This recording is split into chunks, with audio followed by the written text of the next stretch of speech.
जातीच्या समतेची धारा शोध सत्याचा सत्याचा घेऊ चला रे गौतम बुद्धाचा संदेश सांगू चला रे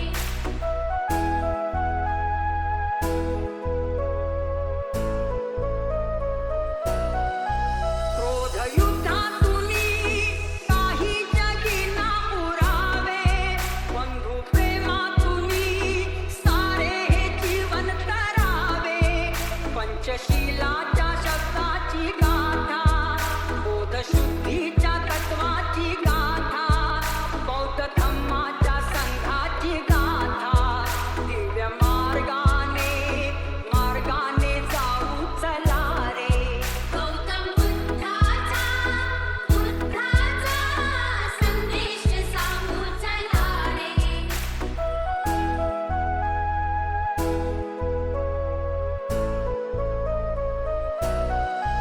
जीव त्यागातले श्रद्धेने विश्वात धरती अहम ईर्ष्यातले पापाच्या खाईत बुडती हित शत्रूला प्रेमाने जिंका लोभ मोहाला त्यागाने जिंका द्वेष क्रोधा संयमाने जिंका महिमा धम्माचा गाऊ चला रे गौतम बुद्धाचा संदेश सांगू चला रे गौतम बुद्धाचा संदेश सांगू चला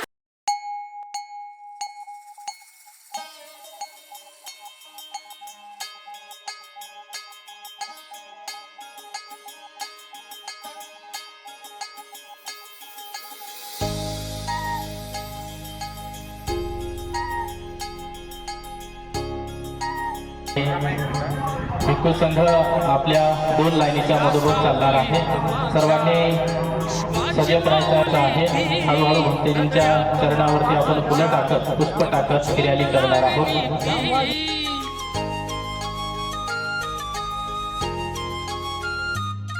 या सावलीत माझ्या विश्वाची माऊली ती हृदयात मानवाच्या धम्म ज्योत लावली ती जग जिंकून झाले रॅलीला सुरुवात होत आहे. सर्वांनी व्यवस्थित लाईन मध्ये चालायचं आहे. पाहिले चित्र गौतमाचे पिंपळाच्या पानावर पाहिले चित्र गौतमाचे बोधी वृक्षाने कथन केले ते चारित्र्य गौतमाचे पिंपळाच्या पानावर पाहिले चित्र गौतमाचे पिंपळाच्या पानावर पाहिले चित्र गौतमाचे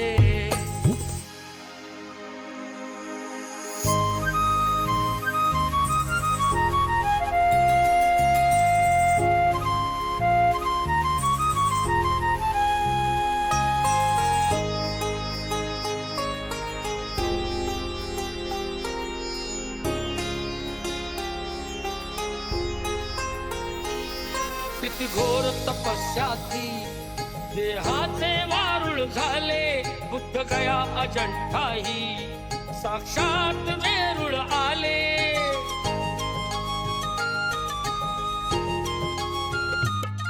किती घोर तपस्याती देहाचे वारुळ झाले बुद्ध गया अजंठाही साक्षात वेरुळ आले अष्टगाथा मंगलमय ते पावित्र गौतमाचे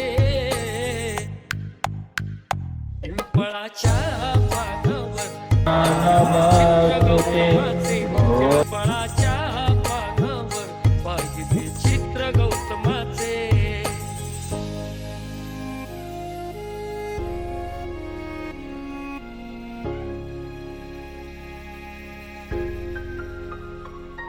कधी केला नाही गर्व ना वाद कधी केला तरी देश आज म्हणतो मी बुद्धाचा चेला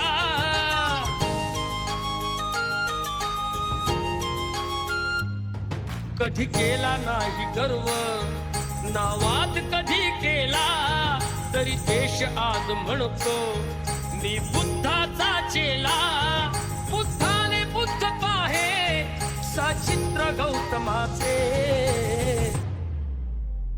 पिंपळाच्या पानावर पाहिले चित्र गौतमाचे पिंपळाच्या पानावर पाहिले चित्र गौतमाचे पिंपळाच्या पानावर पाहिले चित्र गौतमाचे पिंपळाच्या पानावर पाहिले चित्र गौतमाचे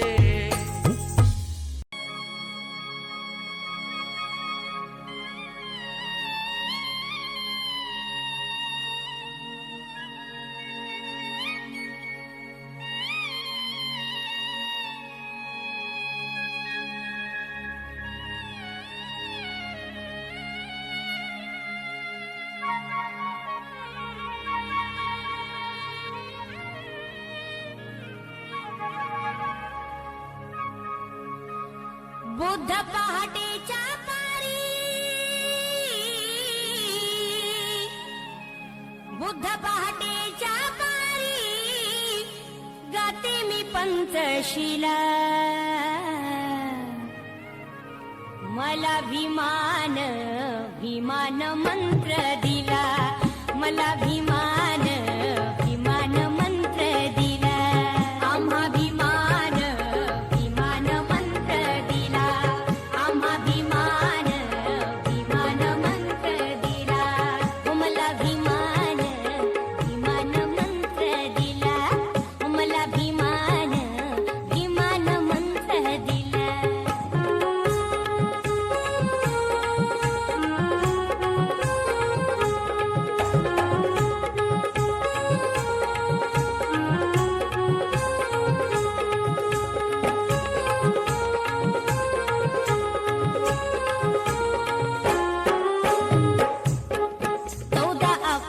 छप्पन साली दीक्षाभूमी ती पावन झाली 14 ऑक्टोबर 56 साली दीक्षाभूमी ती पावन झाली बुद्ध धम्माचा लेण ल्याली नवा इतिहास घडविला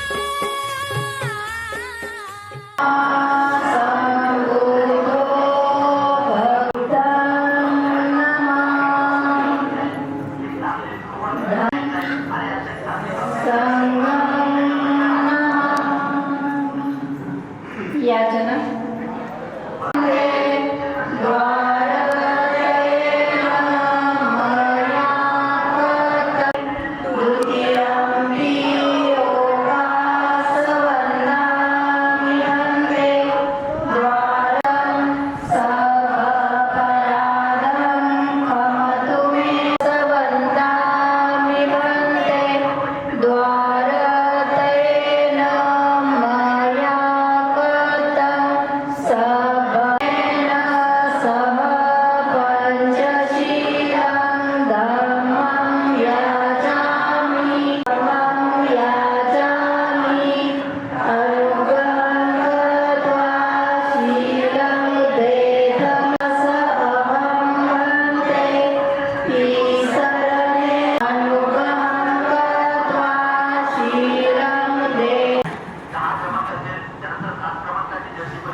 सिक्खापदं समादयामि।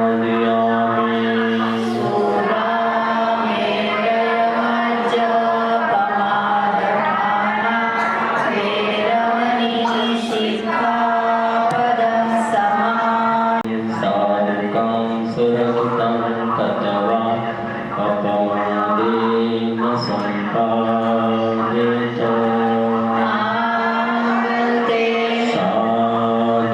साधु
सर्वजण साधू बसून घ्या. या ठिकाणी आपण मुख्य कार्यक्रमाला सुरुवात करत आहोत. नुकतेच या ठिकाणी उपस्थित झालेले प्रकाश मेश्राम सर, तथागत मैत्री संघ अध्यक्ष यांना विनंती आहे की आपण समोर यायचं आहे. महामानवास आपण जे काही कार्यकर्ते मंडळी आहेत त्या सर्वांनी मिळून तथागत यांना विनंती आहे की आपण आपल्या प्रवचनाला या ठिकाणी सुरुवात करायची आहे. उपासिका आहेत केशवनगरून ज्या काही उपासिका आलेल्या आहेत त्यांना विनंती आहे की आपण भिक्खू संघाचं फूल देऊन स्वागत करायचं आहे. सर्वजण समोर या.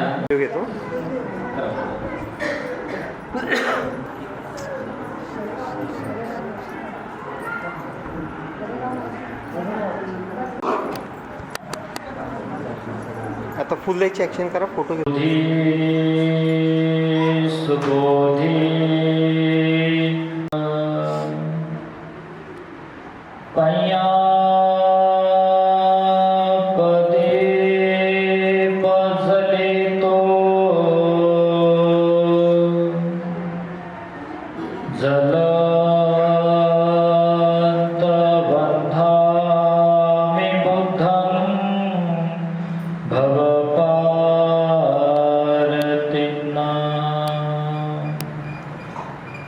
वन्दामि बुद्धं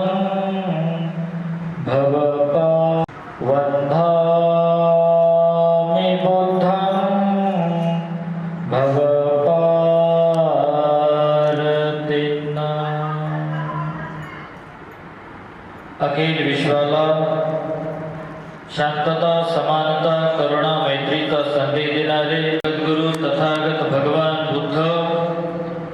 भगवान बुद्धांनी उपदेशिलेला धम्म, असा धम्म ज्या धम्माचं मूल्य करता येत नाही, मोजमापन करता येत नाही, असा एकमेव धम्म ज्याचा आचरण करून माणूस माणसाच्या दुःखातून मुक्त होतो, श्रोतापन्न, सकुर्तागामी, अनागामी, अरहंत पदाला जातो, जीवन मुक्त होतो, पवित्र पावन सतधम्माचं आचरण करून दुःख मुक्त झालेला भगवंताचा पूजनीय भिक्खू संघ, भगवंताचा शील समाधी प्रज्ञेचा मार्ग स्वतः समजून घेतला, गावागावामध्ये जाऊन, खेड्यापाड्यामध्ये जाऊन, गल्ली बोळामध्ये जाऊन भगवंताचे अनमोल वाणी, अनमोल विचार अगदी सरळ साध्या आणि सोप्या पद्धतीनं जे समजावून सांगण्याचं काम करतात, असा तथागतांचा पवित्र पावन भिक्षू संघ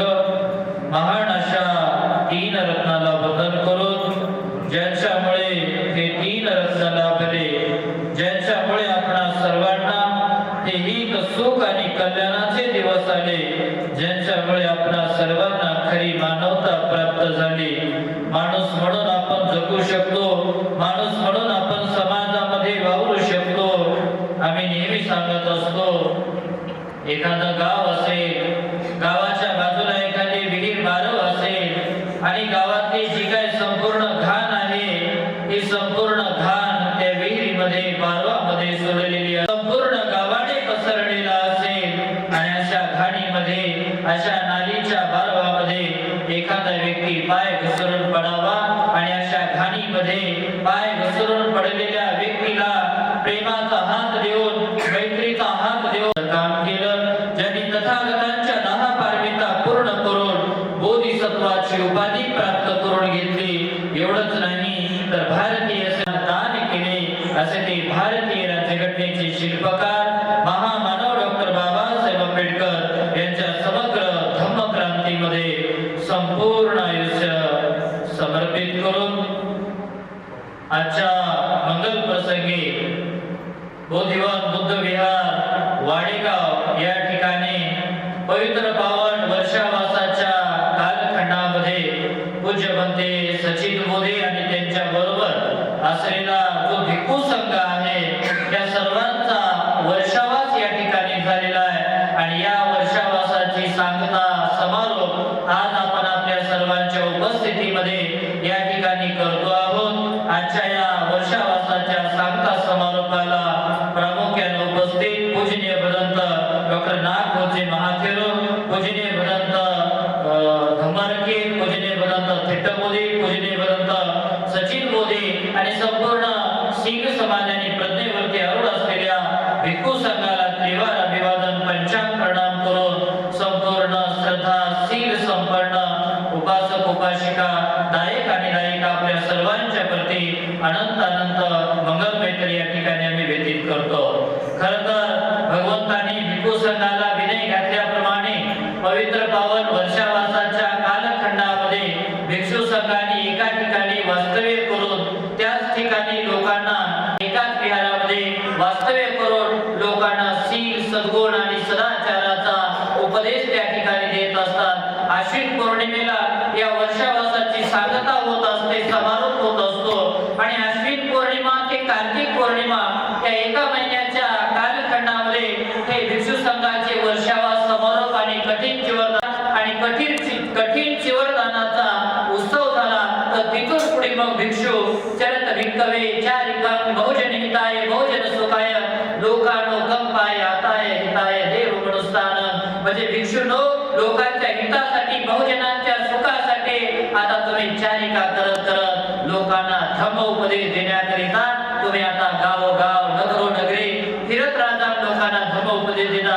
आणि हा कार्यक्रम संपल्याच्या नंतर मग भिक्षू लोक गावागावामध्ये जाऊन, नगरानगरामध्ये जाऊन तथागतांचा जो शील समजून सांगण्याचं लोकांना काम करतात. जे धार्मिक लोक आहेत त्यांना धार्मिक बनवण्याचं काम करतात. जे लोक दुःखी आहेत, व्याकुळ आहेत, कष्टी आहेत, भयभीत आहेत, दुःख मुक्तीचा मार्ग, सुख शांतीचा मार्ग, भगवंताचा जो धम्म आहे धम्म समजावून सांगण्याचं काम करतात आणि जे जे लोक या धम्माला समजून घेतात मानवी जीवनामध्ये धम्माला समजून घेऊन जीवन व्यतीत करत असताना धर्माचं अनुकरण आचरण करत असतात असे लोक त्यांच्या दुःखातून बाहेर पडतात आणि जे लोक धम्माला समजून घेऊन त्याचं अनुकरण करणार नाही आचरण करणार नाही असे लोक त्यांच्या दुःखातून बाहेर पडत नाहीत आणि म्हणून दुःखमुक्तीचा मार्ग जो की भगवंताने आपल्याला दिलेला आहे या दुःखातून जर आपल्याला बाहेर पडायचं असेल तर तथागताचे अनुकरण करत राहावं आचरण करत राहावं बुद्धांचा धम्म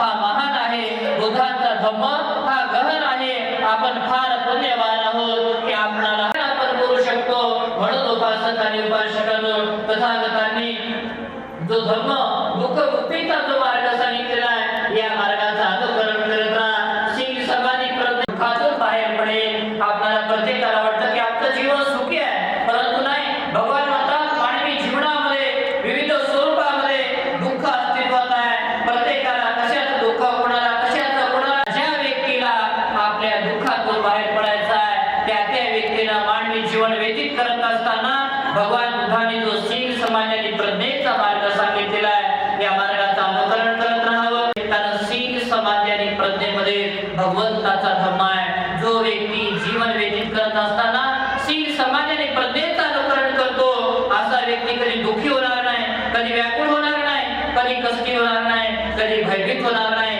आणि हा शील समाधी आणि प्रज्ञेचा मार्ग समजून घेण्याकरिता उपासक आणि उपासिकांनो भगवंताच्या विहारात येत चला भगवंताच्या विहारात येऊन शील समाधी प्रज्ञेवरती आरूढ असलेल्या भिक्षू संघाकडून हा शील समाधी प्रज्ञेचा मार्ग प्रत्येकानं श्रवण करावा ग्रहण करावा मानवी जीवनामध्ये त्याचं अनुकरण आचरण करावं आणि आपल्या दुःखातून बाहेर पडावं भगवंताने जे 4 आर्य सत्य सांगितलं की या विश्वामध्ये दुःख आहे दुःखाला कारण आहे दुःखाचं निवारण आहे आणि दुःख निवारण्याचा मार्ग आहे तर 4थ्या आर्य सत्यामध्ये भगवान म्हणतात दुःख निवारण्याचा मार्ग तर तो मार्ग बुद्धांनी मार्गदर्शित केलेला आर्य अष्टांगिक मार्ग होय आणि तो अष्टांगिक मार्ग म्हणजे सम्मा वाचा सम्मा दिट्ठी सम्मा आजीव सम्मा कर्मंतो सम्मा वायामो सम्मा संकल्पो सम्मा सती आणि सम्मा समाधी हा अष्टांगिक मार्ग आहे आणि हाच अष्टांगिक मार्ग भगवंतांनी धर्माचे जे 3 अंग सांगितलेले आहेत ज्याला शील समाधी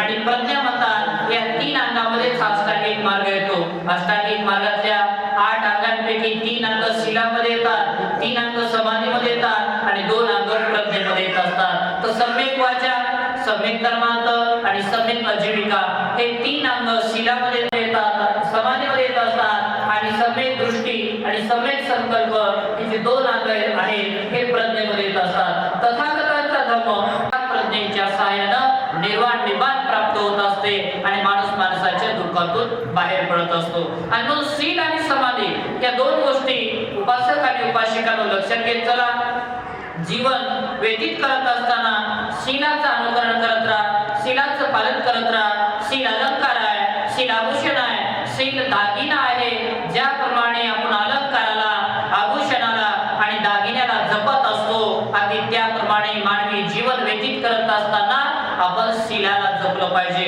जो व्यक्ती त्याच्या जीवनामध्ये शीलाचं आचरण करत असतो पालन करत असतो शीलाचं पालन करणाऱ्या व्यक्तीला घरादारामध्ये मान सन्मान असतो शीलाचं पालन करणाऱ्या व्यक्तीला समाजामध्ये भगवंताच्या विहारामध्ये सुद्धा मान सन्मान असतो तो व्यक्ती बुद्ध विहारात गेला बुद्ध विहारात गेल्याच्या नंतर भिक्षू असतील कार्यकर्ते असतील ते म्हणतात की अरे शीलवान व्यक्ती आलेला आहे या व्यक्तीच्या हातानं भगवंताची पूजा करून घ्या कोणीतरी या व्यक्तीचं स्वागत करा हा जो व्यक्ती शीलवान आहे शीलाचं जर आचरण असेल तर परिवारामध्ये मान सन्मान मिळतो समाजामध्ये सुद्धा त्या व्यक्तीला मान सन्मान मिळत असतो आणि व्यक्ती जर दुशील असेल शीलाचं पालन करणारा नसेल तर समाजामध्ये तर जाऊ द्या परंतु स्वतःच्या घरामध्ये सुद्धा त्याला मान मिळत नाही सन्मान मिळत नाही आणि म्हणून जीवन व्यतीत करत असताना भगवंतांनी सांगितल्याप्रमाणे जो शील आहे या शीलाचं प्रत्येकाने अनुकरण करत राहावं आचरण करत राहावं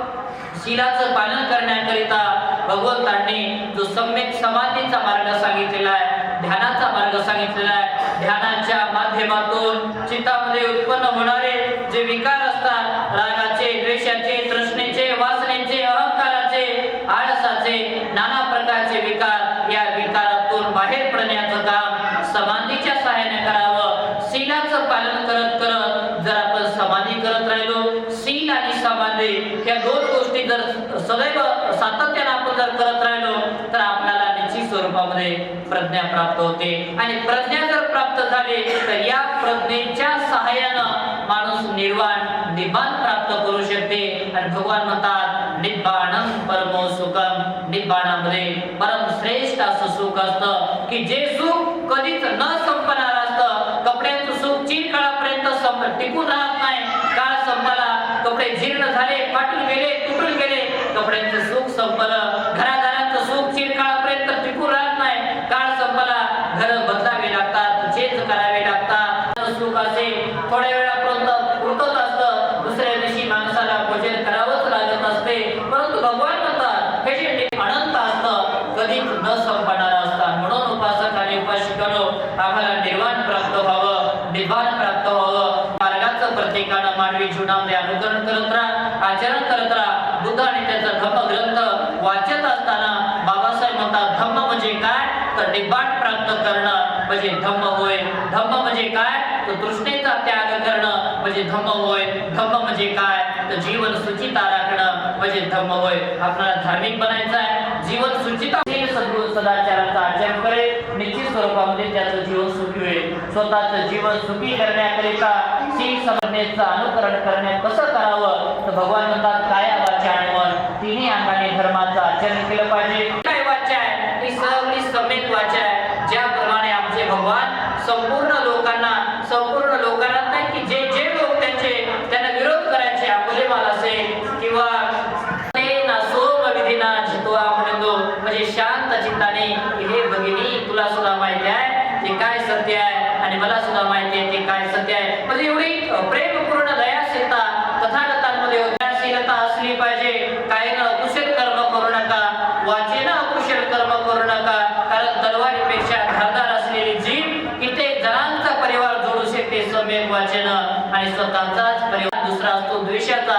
तर लोभ आणि द्वेष याच्यामध्ये संपूर्ण हे मनाचे विकार उत्पन्न होतात. मग राग असेल, द्वेष असेल, तृष्णा असेल, विपणा असेल, वासना असेल, अहंकार असेल, आळस असेल, नाना प्रकारचे विकार या दोन कर्मामध्ये जडलेले असतात. आणि म्हणून जीवन व्यतीत करत असताना धम्माचे पायिक आहोत, धम्माचे वारकरी आहोत, धम्माचे उपासक आहोत. प्रत्येकानं भगवंतांनी सांगितलेला शील समाधी प्रज्ञेचा मार्ग काया वाचा आणि मन तिन्ही अंगाने आचरण करावं. उपासक आणि उपासिकांनो मानवी जीवन व्यतीत करत असताना शील समाधी प्रज्ञा तथा दान शील आणि समाधी हा जो उपदेश धम्मराजांनी भगवंतांनी आपल्याला दिलेला आहे, या उपदेशाला प्रत्येकानं मानवी जीवनात श्रवण करत राहा, धर्माचं आचरण करत राहा. धर्माचं आचरण केल्याशिवाय माणूस माणसाच्या दुःखातून मुक्त होत नाही.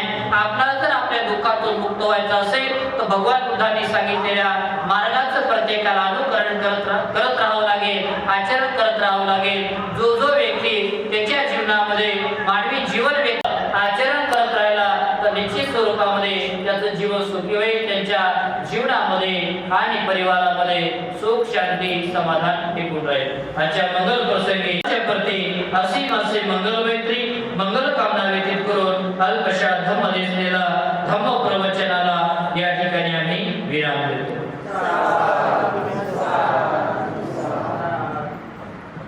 यानंतर या ठिकाणी उपस्थित असलेले पूज्य भंते धर्मरक्षित हे या ठिकाणी आपलं मनोगत किंवा प्रवचन करतील. सर्वप्रथम मैं भगवान समय संपत्ति को नमन करता हूँ. भंते एवं समस्त भिक्षु संघ श्रद्धा संपन्न उपासक उपासिका,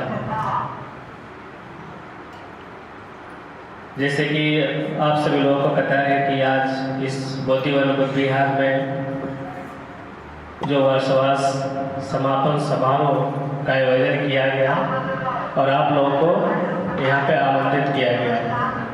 विशेषकर मैं सचित बोधि बंते जी को मैं बहुत बहुत धन्यवाद देता हूँ.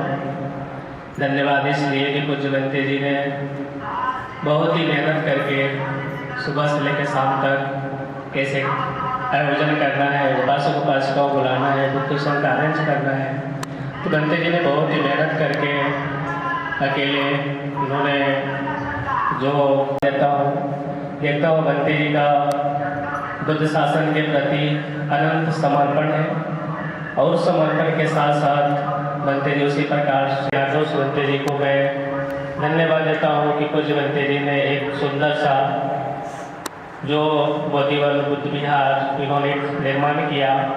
कोशिश है कि बुद्ध का जो धर्म है वह सभी लोगों के पास पहुंचना चाहिए। तो बंते जी निरंतर धर्म के प्रचार प्रसार के लिए अपना एक महत्वपूर्ण योगदान दे रहे हैं। साथ साथ भिक्षु संघ भी भगवान बुद्ध को धर्म को चिरस्थायी बनाने के लिए अपना महत्वपूर्ण योगदान दे रहे हैं। पूज्य बदंत कैया रखित बंते जी ने अभी बहुत ही सुंदर आप लोग के सामने भगवान बुद्ध के उपदेशों को उन्होंने रखा। पूज्य बंते जी ने अभी अहंकार की बात है।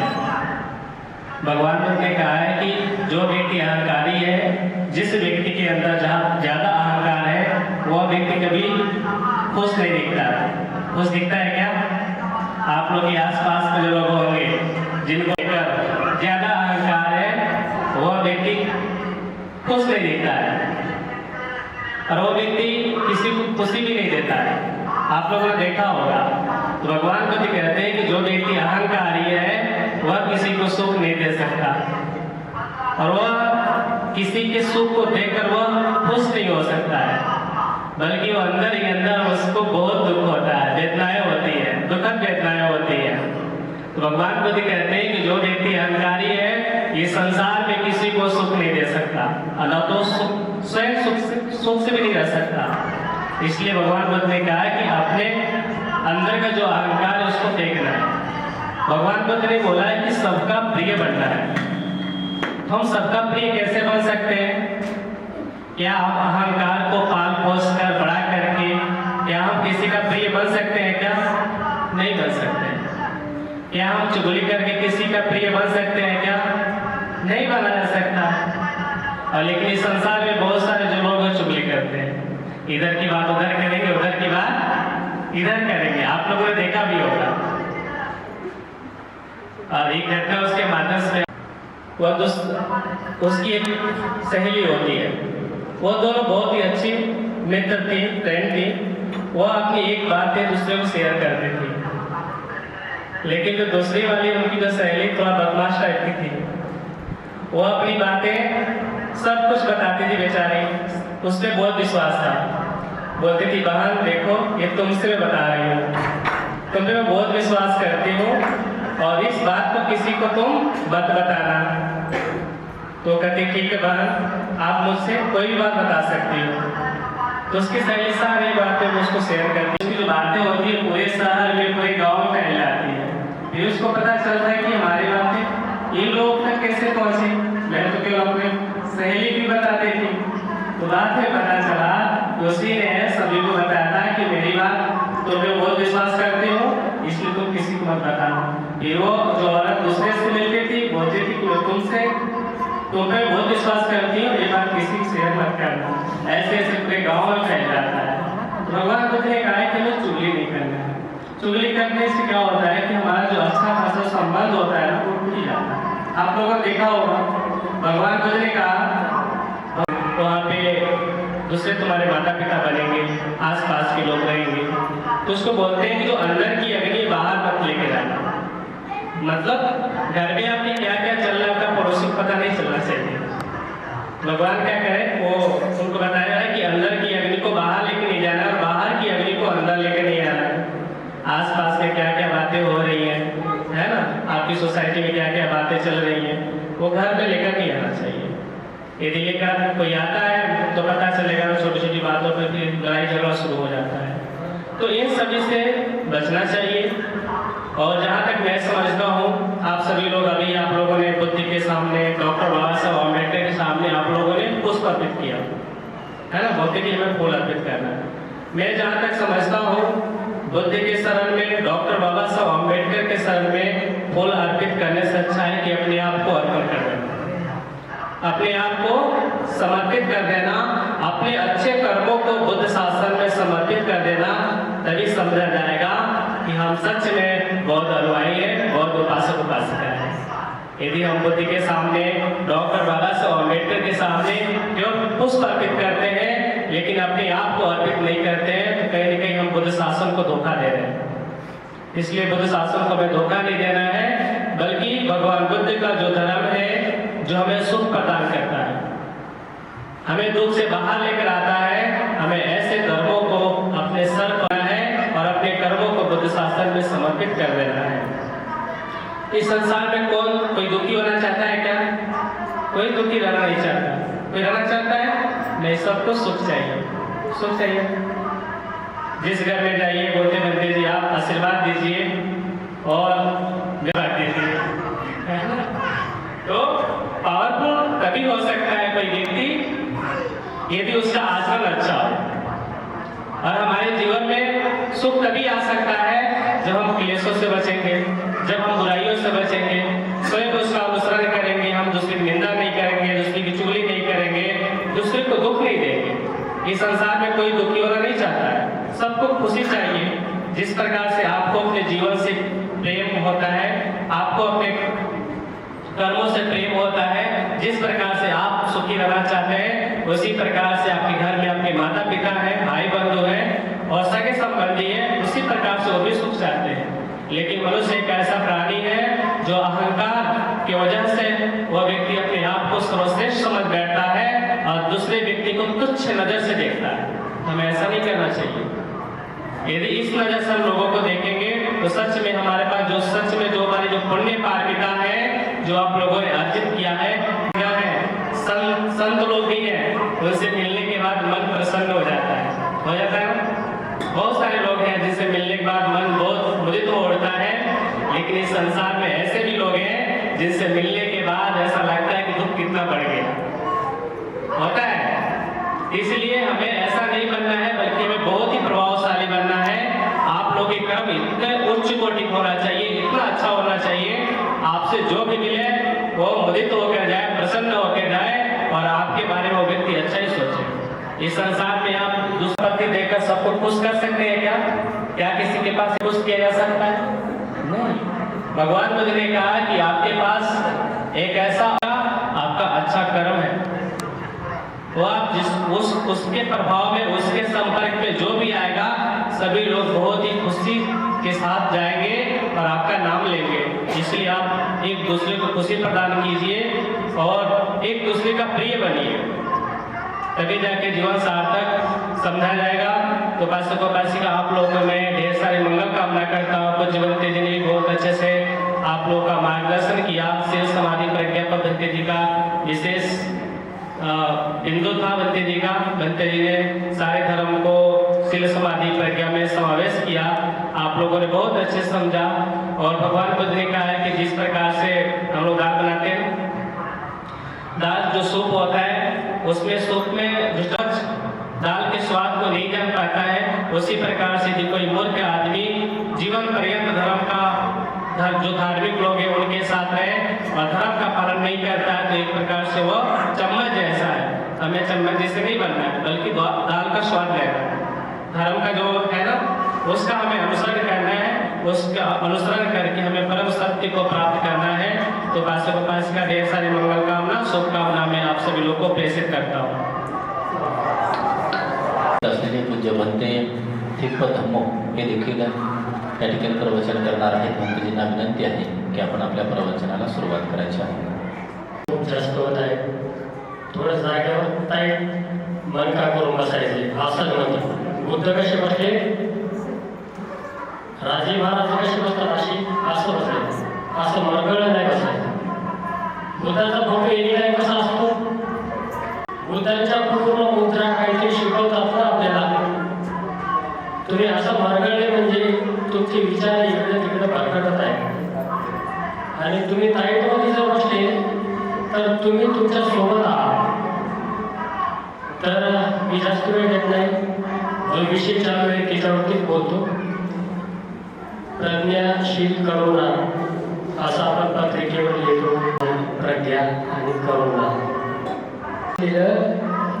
प्रज्ञा विकसित करा. प्रज्ञा म्हणजे काय, इंग्लिशमध्ये विजडम म्हणतात आणि मराठीमध्ये ती बुद्धी वाढवायची.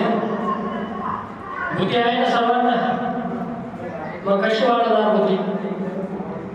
मग त्याची जे आहे ते झालंय आता.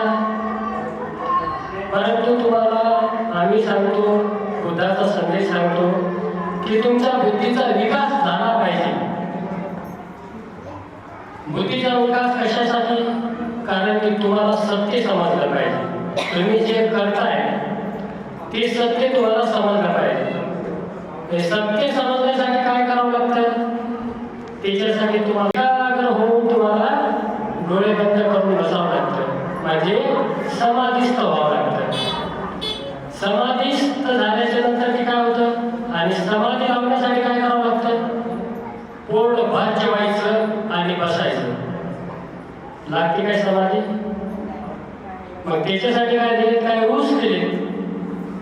त्याला काय म्हणतो आपण? शील. काही शिलाचा नियम पालन करायचं आणि एकाग्र बसायचं, शांत बसायचं. आपल्या दिमागामध्ये जे इकडे तिकडे विचार येतात, जसे की एखादं पाणी खळखळ वाहत आहे आणि आपल्याला तळ बघायचा आहे, तर ते पाणी शांत झाल्याशिवाय तो तळ दिसतो का? तुमच्या मनातील विचार शांत झाल्याशिवाय तुम्हाला सत्य प्रकट होत नाही. म्हणजे कसं? तुम्ही जर बाहेरचे विचार स्टॉप केले, ती एक कला आहे. आनापानसतीद्वारा आपलं ब्रीथिंग, श्वासावरती लक्ष देऊन फक्त इथंच लक्ष द्यायचं. बाकीचे विचार स्टॉप होतात. बाकीचे विचार स्टॉप झाले की तुम्हाला अंतर्मनातून एक विचार प्रकट होतो, त्याला फिलिंग्स म्हणतो आपण, आणि तो असतो सत्य. म्हणून बुद्ध काय म्हणतात? अद्वित भाव. तुम्हाला उत्साह वाटतो, कधी काय होतो, इथं नाही इथं तो विषय संपतो. जास्तीत जास्त बाहेर जाऊन म्हणतात भरतीचे मस्त बोलतात आणि विषय खलास होतो. परंतु बाहेर देशात ज्यावेळेस तुम्ही बघता यूट्यूबवर वगैरे, थायलंड असेल, व्हिएतनाम असेल, कंबोडिया असेल, ब्रह्मदेश असेल, इथं जे विहार असतात ते विहारामध्ये डायरेक्ट त्यांना जास्तीत जास्त मेडिटेशन शिकवलं जातं. म्हणजे बुद्धांनी ज्ञान कुठून प्राप्त केलं? ध्यानामधून. त्यांची कोणती गुरुजी होती का? कोणती शाळा होती का? उपाशी राहिली, तापाशी राहिली, आपण त्रिपिटक वाचतो ते सर्व त्याच्यावरच आधारित आहे. आणि त्याच्यामधून त्यांना बुद्धी प्रकट झाली, सत्याचा भास झाला. जपानमध्ये झू लोक राहतात आणि तिथं झेन नावाच्या मॉनेस्ट्री आहे. जसं आपले विहार असतात तशा तिथं मॉनेस्ट्री आहे. परंतु तो वाघ मार्गाला जातो. दारू, ड्रग्स, चरस, गांजा, घरचा करोडपती असतो, आईवडील खूप श्रीमंत असतात त्याचे, परंतु ते पूर्ण नशामंथन, रात्री क्लबला इकडं तिकडं जाऊन सगळा पैशाचा धिंगाणा करतो. त्याचे आईवडील परेशान होतात. आई आत्महत्या करते, आई वारली म्हणून वडील पण थोड्या दिवसात वाढतात. आता मुलगा नशेमध्ये धुत असतो. पैसा जो आहे किती जरी असला तरी हळूहळू हळूहळू संपत जातो. आई वडील वारले म्हणून बाकी नातेवाईकांनी त्याची साथ सोडून देतात. बहिणी असते ती पण त्याला जवळ धरत नाही. आता हा पडतो एकदा, त्यावेळेस पैसे संपलेले असतात. नशेमुळे शरीर पूर्ण बिघडलेलं जातं, अशक्तपणा येतो आणि आता काय करावं त्याला काही समजत नाही. ही सत्य कथा आहे, लक्ष देऊन आहे का? अशा पिढीला त्याच्या मनामध्ये आत्महत्याच करण्याचा विचार येतो. कारण पैसे नाही, पहिला कॉलेजकडे जावं तर तुझ्यामुळे आई वडील मेले, नातेवाईक तुला बोलत नाही, तू एक बॉल पडला ना. एवढा नशा पत्ता सगळं घर बरबाद केलं. वडिलांनी जी पै करून पैसा जमा केला होता ती प्रॉपर्टी तू पूर्ण उद्ध्वस्त केली, तर कोण बरं म्हणणार आहे? शेजारी पाजारी समाजामध्ये त्याला स्थान नाही, त्याचं जीवन नरकमय झालं. आता तो जीवनाला उंगला होता. त्याचा मित्र त्याला सल्ला देतो, आत्महत्या वगैरे काही करू नको, तू भिक्षू बन. कसं तरी भिक्षू राहिला ना तुझी गुजरात तरी होईल. परंतु तिथं आपल्याकडे आणि प्रथा नाही आहे. आपल्याकडं सरासरी अभ्यासित करतात लवकर, परंतु जपानमध्ये जे आहे तो जातो त्या फॉरेस्ट्रीमध्ये आणि आपले नागोज बंदे जसे आहेत तसे तिथे एक मेन बंदी असतात. तर जाऊन सिक्युरिटीला दारापुढे म्हणतो की मला भंतेजीला भेटायचं आहे. तर तो सिक्युरिटीमध्ये जातो आणि सांगतो की भंतेजी बाहेर पोंगाल आणि तुम्हाला भेटायचं म्हणतो. तर ते भंतेजी म्हणतात त्याला 3 दिवस तिथंच बसवा आणि तिथे बर्फाची लादी टाका म्हणतात. आणि त्या बर्फावरती तो किती वेळ बसू शकतो ते मला रिपोर्ट करीत राहा. बघा, गुरुजीला फक्त भेटण्यासाठी गेल्याच्या नंतर किती कष्ट घ्यावं लागतात तिथं. आज तुम्ही सहजपणे भंतेजीला बोलवू शकता, त्यांचं दर्शन घेऊ शकता. जपानमध्ये मी असं नाही आहे. नंतर तो वाचनी आला आणि सांगितलं की इथं तुम्हाला बसायचं आहे, इथं बर्फाची लादी आणि त्या लादीवर तुम्ही किती वेळ बसता ते पूर्ण रिपोर्ट मला आतमध्ये द्यायला सांगितलेलं आहे. हे बरोबर वाटत नाही त्याला बरोबर, परंतु इथून गेलं की तिकडं मग दिसायची त्याला खाणं पिणं नाही, आई वडील नाही, दुःख आहे सगळं. तिकडे गेलं तरी गटारामध्ये पडून मरणार आहे. त्याच्या दिमागामध्ये विचार प्रकट होतो. त्याच्यामुळे काय करतो आपण या लादीवरती बसू लागतो आणि तो त्या बर्फाच्या लादीवरती बसायला तयार होतो. लादी बनायच्यानंतर तेवढा थंडा घ्यायचा, कोण बसतो काय इकडं तिकडं होत राहतो. परंतु त्याचं शरीर ते थोडं असे करतं. सुरुवातीला 2 मिनिटं, नंतर 5 मिनिटं, नंतर 10 मिनिटं, नंतर अर्धा घंटा. त्याला खूप कंटाळा येतो, वैताग येतो. परंतु त्याला वाटतं की बाहेर गेलं तर तिकडे नरकी जीवन आहे, त्याच्यामुळे बसायचं. तर ते बसून अर्धा तास, पाऊण तास, 1 तास, 2 तास त्या बर्फावरती बसायला लागतो. आणि बसून तो काय करतो, आई मेली, वडिलांनी असं केलं, ठीक आहे जाऊ द्या, जे झालं ते झालं, जे झालं ते झालं म्हणून तू शांत बसतो. शांत बसतो. शांत तुम्ही ज्यावेळेस बसता त्याच्यावेळेस तुमच्यामध्ये एनर्जी ऍक्टिव्हेट होती. जसे की काही लोकांनी आपल्या शरीरात 7 चक्र जे असतात त्याचं विश्लेषण केलेलं आहे. तर पहिले जे मूलाधार चक्र वगैरे असतं, तुमचं शरीर टाईट होतं असं आणि तुम्हाला एनर्जी बसताना याच्या दिमागातले विचार शांत झाले, वादळ शांत झालं.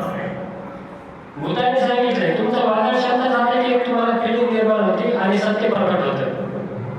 आता त्याला नवीन विचार येऊ लागले. 3 दिवस होता आणि 3ऱ्या दिवशी त्याला मधून निरोप येतो की त्याला पाणी द्या म्हणून. परंतु आता हा बदललेला असतो. 3 दिवसामध्ये याचा चेहरा, याचं शरीर, कारण 3 दिवसामध्ये हे शिलामध्ये पण आहे. आणि आता त्याला थोडी सवय झाली, म्हणजे त्याच्या बुद्धीचा पण थोडा विकास झाला. 3 गोष्टी डेव्हलप झाल्या. तिथे गेल्याच्या नंतर गुरुजी त्याला बसवतात समोर आणि माथाने दुसरी गोष्टी असतात. तर त्या पोराला विचारतात काय झालं काय नाही, तू सांग तू सगळे कंडिशन. परंतु तिच्या वाणीमध्ये पण आता सुधारणा झालेली असते. त्याचा डर बी निघलेला असतो. त्याला वाटतं की जे केलं ते झालं माझ्या हातून. त्याच्यामध्ये कॉन्फिडन्स आलेला असतो की भंतेचे असं झालेलं आहे आणि मी भिक्षू बनतोय, हे ताटपण आलेला असतो त्याच्यामध्ये. ते भंतेचे म्हणतात ठीक आहे, चेस एक खेळायला होतात तुला. ते म्हणते आहे तो हे गेम चेसचा खेळा, ते गेम जिंकले की तुला आम्ही भिक्षू बनवतो, खेळते. ते म्हातारे भंतेचे जवळजवळ 80-82 वर्षाचे होते आणि हा मुलगा 30-32 वर्षाचा. ते मेन भंतेजी सांगतात याच्यामध्ये शर्त अशी आहे, जो हारल त्याची मान कापल्या जाईल इथंच. मुलगा थोडा विचार करतो आणि म्हणतो की आपण पहिलं पण असं झालं होतो, हारून जिंदगीला चला आता हे पण स्वीकारू, बाहेर जाण्यापेक्षा इथंच मान काढून जाऊ. त्या म्हाताऱ्या लक्ष्मीला ते भंतेजी सांगतात म्हणतेजी तुम्ही इतके दिवस पूर्ण उपासकांची संघाची सेवा केली, तुम्ही हारले तर तुमचे मान छाटले तर काही फरक पडत नाही, तुम्ही शांततेत राहू शकता. ते म्हातारी पण तयार झाले. हो म्हणजे आता खेळ चालू होतो. त्याचा खेळ चालू होताना सुरुवातीला त्याच्यामध्ये सैनिक असतात, घोडे, हाती, उंट, राजा, वजीर. याची एक गोटी गेली की त्याची एक गोटी, परंतु एक तर जास्त आहे ना, जिंदगीचा आहे, जो हारला तो संपला.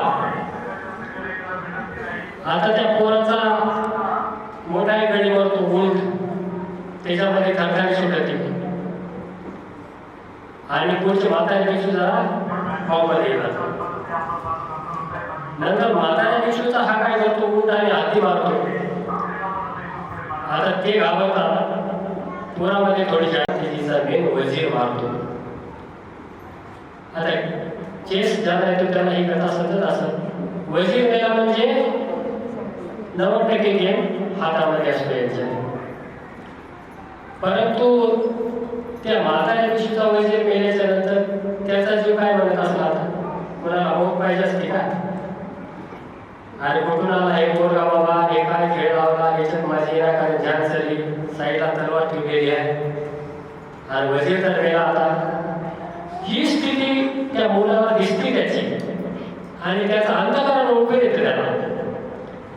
आता या मुलाची प्रज्ञा डेव्हलप झालेली असते, विजय डेव्हलप झालेली असते, याच्यामध्ये करुणा डेव्हलप होती. म्हणजे काय होते, त्याला समेत दृष्टी प्राप्त होती की अरे ह्या म्हाताऱ्या विष्णूनं आणि 70-80 वर्ष आपलं वय याच्यामध्ये घातलंय, पुण्यकर्म केलंय आणि आपल्यामुळे यांचा जीव इथं चाललेला आहे. आणि आपण तर आई वडिलांचा जीव घेतला, पैसे बर्बाद केले, समाजाचं स्थान बर्बाद केलं आणि आपण काय करणार आहे. आता आपली जी जेवढी जिंदगी होती ती संपली आणि त्या विश्वशैलीच्या मनामध्ये करुणा, एवढी करुणा निर्माण होती की तो स्वतःहून त्याचा वजीर मारतो आणि गेम त्याच्या ताब्यात येतो. म्हणजे बघा, गेम मौतचा आहे. म्हणजे पोराने काय केलं, त्याच्यात एवढी करुणा आली की त्या 80 वर्षाच्या विष्णूसाठी त्यानं स्वतःचा जीव द्यायला तिथं तयार झाला. प्रसंग कसा आला, दारू पिणारा होता, स्वतःचे आई वडील वागले तरी त्याला भान नाही, समाजामध्ये किती झालं तरी त्याला नाही, नातेवाईक वगैरे नशापतन केली आणि इथं 2-3 दिवस तो समाधीला बसला. तर त्याच्यामध्ये काय परिणाम झाला की दुसऱ्यासाठी तो आपला जीव देतोय आणि आपल्याला काय होता, आपल्यासाठी आई वडिलांचा जीव गेलेला होता. म्हणजे त्याला काय झालं, प्रज्ञा प्राप्त झाली, त्याची विचार सक्षम झाली. कारण काय होतं, तो शिलामध्ये म्हटला होता तिथे, त्याच्यामध्ये एकाग्रता आली. एकाग्रता आली की फिलिंग्स वाढल्या, त्याच्या अंतर्ज्ञान ज्याला म्हणतो आपण, ते अंतर्ज्ञान जागृत झालं आणि त्याच्यामधून करुणा डेव्हलप झाली. ते ओळखीने की ते जे मेन मंत्र असतात ते चेष्टा लावून फेकून देतात आणि म्हणतात, बाळा आता तू भिक्षू होण्याच्या लायकीचा आहेस, त्याला जीवन देतात. अर्थात तुम्हाला सांगायचं तात्पर्य हेच आहे की आपल्या बुद्धाने आपल्याला हेच सांगितलेलं आहे. तुम्ही ज्यावेळेस त्रिपिटकाचा अभ्यास करता, तुम्हाला समाधी कशी लावायची, त्याच्यासाठी कुठले घटक आवश्यक आहेत, शीलपालन कसं करायचं, दिवसभराचा तुमचा शेड्यूल कसा ठेवायचा, ध्यान कसं करायचं, आरामासाठी काय, आरामासाठीच्या पुढे गेल्याच्या नंतर सतीपट्टा वगैरे काय, व्हायच्या मनाची विपश्यना कशी आहे, हे सर्व अध्ययन करायला पाहिजे. कारण असं तोंडाने जर मी तुम्हाला सांगितलं की प्राणी मात्रावर दया करा, म्हणते जे हो करतो आणि तिकडे गेलं कोणी पाहुणा आला की आला कोंबड्या बघून नंतर, काही लोक तर परभणी साईडला तुरी पिणाला कंदोऱ्या केंदोऱ्या बंद करतात, कळमनुरी साईडची पण करतात ना. म्हणजे मग आम्ही सांगतो त्याचा काय उपयोग होतो का, म्हणजे याच्यासाठी तुम्हाला काय करावं लागेल, आता जे तुम्ही YouTube वगैरे बघताय त्याच्यामध्ये ध्यानाचं तुम्ही बघा. विपश्यनेसाठी तुम्हाला गोयंका बुद्धीचे मेडिटेशन ओपन आहे, तिथली वेबसाईट घ्यायची, त्याच्यावरती फॉर्म वगैरे भरायचा, तुमचे 10 दिवस काढायचे, तिथं तुम्हाला खूप व्यवस्थित असते, सर्व YouTubeवरती माहिती आहे. आता मोठ्या भंतेजीसोबत भोजन करत असताना भंतेजीने पण एक खूप महत्त्वाचं सांगितलं. आपल्या इथं पण 3 दिवसाचं छोट्या मुलांचं शिबिर जे इथे आपल्या इथं साळवे सर आहेत ते पूर्ण फॅमिली त्यांची विपश्यना करते. ते साळवे सर आणि भंतेजी इथं प्लॅन बनवत आहेत. तसं इथं सर्व सुविधा तुमच्या तर तुम्हाला धर्म समजून घेण्याचा असेल त्याच्यामध्ये प्रॅक्टिकल शिकायचं असेल तर तुम्हाला भंतेजीशी बोला, साळवे सरांशी बोला आणि येत्या 1-2 दिवसाच्या काही त्यांचा जसा प्लॅन बनाल तुमची मुलं बाळसुद्धा इथे या शिबिरामध्ये हजर करा. ते पूर्ण रिस्पॉन्सिबिलिटी घेऊन जिम्मेदारी घेऊन स्वतःच्या मुलासारखं जसं या सरांनी हे यवतमाळमधून आले आणि पूज्य निवेदन टिप्पा थमो हे नांदेडमधून आलेत आणि बाकीचा येथील सर्व सामायिक संघ मध्य सचिव होते आणि उपस्थित सर्व श्रद्धासंपन्न बासाहेब विकासला लाकूड चाळीतील आलेल्या सर्व तक्षशिला महिला मंडळ मीनाताई पाटील त्यांचे सर्व सहकारी धर्मदाय पेटेकर केशवनगर जयसुलाताई कांबळे त्यांच्यासोबत आलेल्या सर्व महिला मंडळ नागपूरचा आमचे साळवेजी आणि सिद्धरामपुरीतून आलेल्या मिश्रा साहेब तथा सर्वच ते सर्वांचं नाव घेऊन प्रशंसा आहे. आता जे काय भक्तीची बोली ते खूप सुंदर चांगलं बोलले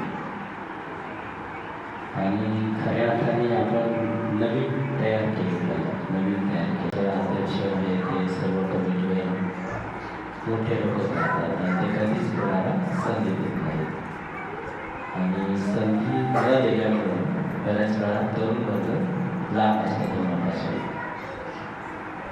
आणि म्हणून खऱ्या अर्थाने हे परिवर्तन किंवा म्हणजे तशी आमचे स्थानिक सर्वच आहेत. आमचे राहुलजी शिंदे आहे किंवा आमचे कुशलजी शिंदे आहे किंवा आमचे सर्वच कार्यकर्ते आहेत, सर्व साथ देतात. तर अशा प्रकारे खऱ्या अर्थाने की यांना आपण संधी दिली आणि म्हणून खऱ्या अर्थाने आज आपण पाहतो की विदेशामध्ये जे काही धर्म वाढत आहे, थायलंड असेल, जापान असेल, श्रीलंका असेल, इथं काय धर्म वाढतो तर धर्म वाढण्याचं एक मुख्य कारण की त्यांच्यामध्ये थायलंडमध्ये असेल धर्म काय म्हणून सेंटर आहे इथं 5,000 शिक्षक 5,000 म्हणजे ती जवळपास 2 एकर जमीन आहे. त्याच्यापेक्षा अधिक असावं प्रसंग असेल तेव्हाच म्हणजे म्हणते आपण निमंत्रित करतो ते कुठेतरी आनंद असतं. तर जोपर्यंत भिक्खूसंघ वाढणार नाही, भिक्खूसंघ निर्माण होणार नाही तोपर्यंत खऱ्या अर्थाने मी माझं काम प्रचाराचं काम होणार नाही आणि म्हणून इथं अधिकाधिक कसा भिक्खूसंघाला एक हा प्रयत्न आहे. सामन्यात कसं राहते येत्या अगदी सुट्याचा दिवस आहे त्या आठवड्यात या आठवड्यामध्ये लवकरच आपण 3 दिवसाचं 10 मुलांचं सामूहिक शिबिर घेऊया. म्हणजे सामने नाही, एक संस्कार शिबिर मागच्या वर्षी उन्हाळ्यात घेतलं होतं. तर कारण मुलांवर संस्कार केले नाही तर मग ते चांगलं होऊ शकत नाही. आपण एखादं मोठं झाड झालेलं आहे आणि मोठं झाड ते जर त्याची फांदी वाकडी जर केली आणि त्या फांदीला आपण सरळ करतो म्हटलं तर नाही शक्य. ते झाडातून फांदी तुटलं. मग तसंच आपण पाहतो की आता त्यांचं 35-40 वर्ष आहे, खूप व्यसनाधीन बनले आणि व्यसनाधीन बनल्याच्या नंतर त्याला त्या व्यसनाधीनापासून लांब झालं किंवा ते सूर बांधतं ते खूप कठीण झाले. एखादा फिरणारा माणूस असेल 35-40 असेल म्हणजे ते सोडणं त्यांना खूप कठीण आहे. खऱ्या अर्थाने असं नाही आहे, ते मनाचा स्वभाव बनलेला आहे, स्वभाव बनलेला आहे. आणि सर्वात महत्त्वाचं असतं की स्वतःची तयारी पाहिजे की मला याच्यातून मुक्त होण्याची, अशी तयारी नसते. असो तर थोडक्यात की जोपर्यंत चांगले लहान मुलांवर संस्कार होणार नाही तोपर्यंत धर्म वाढणार नाही आणि येत्या काळात लवकरच अगदी थोड्या दिवसात लहान मुलांचं 1 दिवसाचं संस्कार शिबिर आयोजित करावं. कारण आता त्यांच्या स्थानिक आमचे सर्वच काही टिपीमध्ये चांगला खूप चांगला प्रतिसाद मिळाला. आमचे साळवे गुरुजी आहेत ते साधक आहेत, आनापान सतीशी बोलली आमचे गद्य आहे, गद्य बयारकीत आहे, गद्य टिपणमध्ये आहे, ते देखील चांगलं मार्गदर्शन करते, विभूषक आहे. तर अशा प्रकारे देखील ते चांगल्या प्रकारे त्यांच्यावर संस्कार होते. तेव्हा अधिक वेळ न देता, आजच्या प्रश्नाला अधिक वेळ न देता जाता जाता एक छोटासा प्रसंग सांगावा की 16 ऑक्टोबरला 1953 साली डॉक्टर बाबासाहेब आंबेडकरांनी चंद्रपूरला धर्मांतर केले, म्हणजे दीक्षा केलेली आहे. 14 ऑक्टोबरला नागपूरला झालं, पण डॉक्टर बाबासाहेब आंबेडकरांनी त्यांच्या वास्तव्य तिथं चंद्रपूरला दीक्षा समारंभाचा कार्यक्रम आयोजित केला. डॉक्टर बाबासाहेब आंबेडकर आयुष्यात एवढा संघर्ष केला की अविरतपणे बाबासाहेबांनी काम केले. आणि नागपूरचा समारंभ झाल्याच्या नंतर खूप मोठ्या कष्टाने, खूप मोठ्या परिश्रमातून, म्हणजे प्रयासाने डॉक्टर बाबासाहेब आंबेडकर चंद्रपूरचा सोहळा करत ते सायंकाळी कार्यक्रम. आताचे रस्ते बरोबर नाही, त्यावेळेस रस्ते कसे असते, त्यावेळेस चपलांना काय अवस्था असते, जवळपास नागपूर ते चंद्रपूर 30 किलोमीटरपेक्षा असावी दरम्यान. तर खूप मोठ्या कष्टातून बाबासाहेब तिथे जातात. खूप मोठा मंडप टाकलेला असतो, खूप उंच असा तेज असतो. बाबासाहेब म्हणजे थकून जातात, जे भोजन पण झालेले नसते, विश्रांती नसते. तर ते गायला काढून डोक्यात सायकाळी जातात आणि बाबासाहेब तिथे प्रचिशीत येतात. आणि अत्यंत थकवा असल्यामुळे बाबासाहेब तिथं गेस्ट हाऊसला येतात. आणि आल्याच्या नंतर बाबासाहेबांना अनेक लोक भेटायला, अनेक वेळ. तर त्यावेळेस बाबासाहेब म्हणतात, कारण बाबासाहेबांचं शरीर एवढं थकवा एवढा जाणवत होता, तेव्हा बाबासाहेब म्हणतात सोबत की मी आता दिसणार नाही. म्हणजे बाबासाहेबांना जाणीव झाली की आता मी सगळं काही थकलेलं आहे. तर त्यांना फक्त एकच म्हणजे हे होत होतं, आता मी दिसणार नाही. कदाचित बाबासाहेबांना ती जाणून घेतलेली असेल की आता मृत्यू जवळ येत आहे, असं कदाचित जाणून झाले असावं. तर बाबासाहेबांना मृत्यूची भीती नव्हती, महापुरुषांना मृत्यूची कधी भीती नसते. त्यांचं काम जे असतं, काम कोण पुढे येईल, काम कोण पुढे येईल याची चिंता नव्हती. तर खऱ्या अर्थाने आज सर्वच आपण डॉक्टर बाबासाहेब आंबेडकरांचे आम्ही आपण सर्वच आहोत. तर खऱ्या अर्थाने जसं आमच्या सर्वच व्यक्तींच्या बोलण्याचा सारांश काय असेल, इगो, अहंकार सोडा, इगो सोडा, अहंकार सोडा. अहंकार जर सोडला तरच ही चळवळ होते. आणि जर अहंकार संघटनेचा देखील नाश करतो, अहंकारच म्हणजे मी माझं म्हटलं की माणसं नाम करतात. आणि आज आपण पाहिलेल्या परिस्थितीमध्ये जर या सगळ्या चळवळीमध्ये या सगळ्या चळवळीकडे सगळ्याच मी मोठा मीच. आणि याच्यामुळेच आपली चळवळ गतिमान होत नाही. आणि जेव्हा अहंकारचा विषय झाला तर खरोखरच माणसाचं जीवन सुखी होते. तुमच्या जीवनामध्ये दुःख येते, तुमच्या जीवनातलं दुःखही जर दूर करायचं असेल तर अहंकार आहे, इगो आहे. आता जे काही दिवसापूर्वी पुण्यातलाच एक प्रसंग आहे, एका व्यक्तीचा विश्वासा संबंधीचा कार्यक्रम होता. कार्यक्रम झाला, कार्यक्रमाला प्रमुख पाऊलेच बोलतात, कार्यक्रमाला जसं पाऊलेच बोलतात, स्थानिक मलाच बोलू दिलं.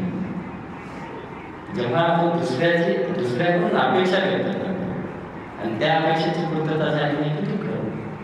आता उदाहरणार्थ आपण कुठे गेलो, आता अध्यक्ष म्हणजे त्याचं स्वागत करतात, बाकीच्यांचं स्वागत केलं, झालं मग दुःख. मला नाही विचारलं, तुलाच विचारलं, साधा केलं. तर हे जे दुःख आहे, हे दुःख खऱ्या कोणी देत नाही, आपलीच विचार.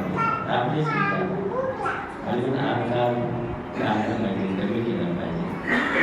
सगळ्या विचारातून मुक्त जगायचं असेल तर तेव्हा आजच्या प्रसंगाने न बोलतात त्या बोलण्याची पण वेळ झालेली आहे. तेव्हा एक वेळ दिला आपल्या सर्वांच्याच प्रती मंगल कामना करतो. या कार्यक्रमाला काही गायक लोक आहेत, बालाजी काय थोडक्यात येतच आपले